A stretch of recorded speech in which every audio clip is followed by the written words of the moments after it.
Talk, where compliance gets decoded.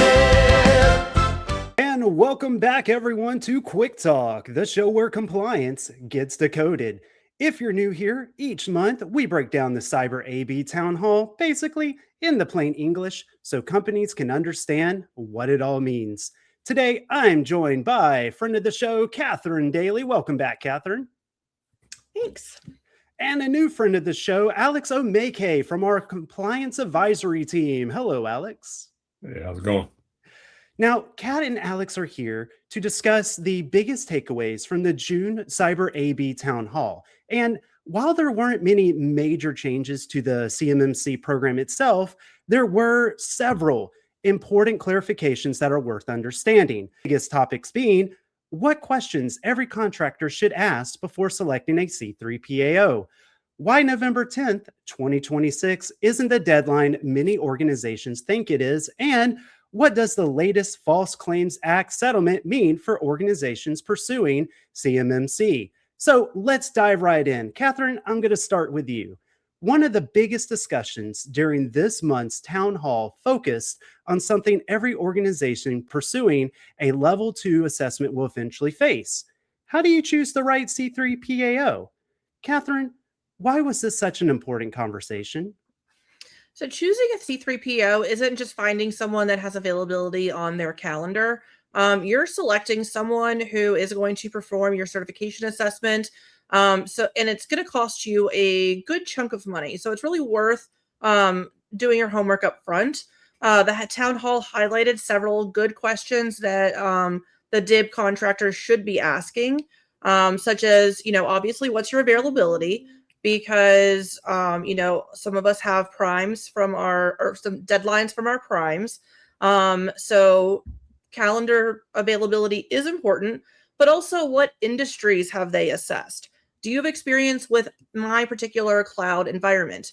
How do you manage a conflict of interest? So the CyberAB has listed out a whole conflict of interest process.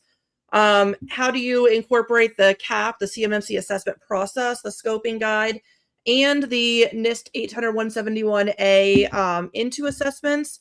So those questions help organizations understand whether a C3PAO is a good fit for you. For example, for our Cuick Track clients that have advisory, we have a preferred assessor list. We meet with these assessors. We make sure that they understand our Cuick Track environment and understand our CRM and why our clients inherit what they inherit. So that way, when you get to your assessment, they're not figuring out your cloud environment. They already know what to expect and what their scope of assessment should look like. Now, Alex, as someone who has worked with a lot of clients and even helped them choose their C3PAO, what questions stood out to you? Well, one thing is the town hall went beyond the questions most organizations do ask, typically about pricing and scheduling.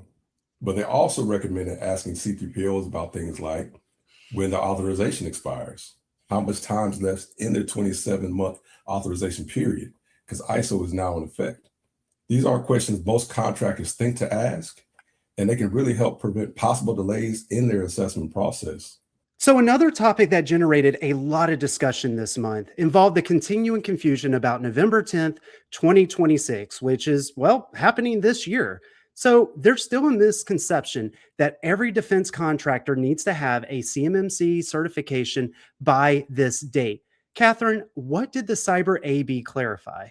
So the CyberAB clarified, again, because they've clarified this previously, that November 10th is the beginning of phase 2. That is when the requirement for third-party assessments will begin appearing in solicitations. The requirement for third-party assessments isn't retroactive. So contractors that have existing contracts and are not in option years are not going to have to comply by that deadline. Now, that being said, the primes are really what is driving that as some sort of fictitious deadline, because primes are constantly bidding on contracts. And with the November 10th date of the C3PO requirement in contracts, the primes want to make sure that their supply chain is ready to deliver on whatever contracts they're awarded. So, Alex, are you seeing that misconception come up during your customer conversations? Oh, yes, definitely. The most common question is, do I have to be certified by November? But instead of focusing on a date, they should be asking, where are we at in our readiness process? And are we even prepared for if CMC shows up in the contracts that we're going for, that we currently have, or that we're interested in? So, another topic discussed during the town hall was a recent Department of Justice settlement involving a federal contractor known as LogZone. Now, CyberAB used this settlement as an example of why cybersecurity claims made to the government continue to receive close scrutiny, especially as CMMC implementation moves forward. Kat, why was this significant? So this settlement just serves as another reminder that cybersecurity representations made to the government are continuing to receive scrutiny. We know self-attestation didn't work. That's why we have CMMC. NIST 171 has been a requirement since December 31st, 2017. CMMC came about because self-attestations weren't working because people were lying. DCMA is sending out emails to the certifying officials of organizations that have self-attested in SPRS to a score of 110 and requiring them to have a DIBCAC assessment.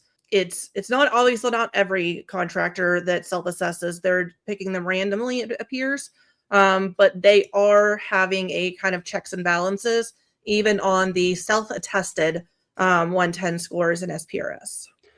So, Alex, how should contractors apply that lesson today? Well, one of the biggest mistakes companies make is thinking compliance ends once they get or achieve their certification. This is a CMMC, Maturity Model Certification, so it never really stops. Maintaining compliance requires continuous monitoring, documenting changes to the environment, updating policies, ensuring that the evidence remains current. Preparing for the assessment is very important, but maintaining readiness afterwards is equally important. So, in summary, June's town hall focused less on new requirements and more on helping contractors make better decisions, whether that's selecting a C3PAO, understanding implementation timelines, or making sure the claims they make to the government are actually backed by evidence.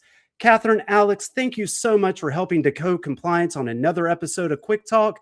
Until next time, stay curious, stay compliant. Cuick Talk, where compliance gets decoded.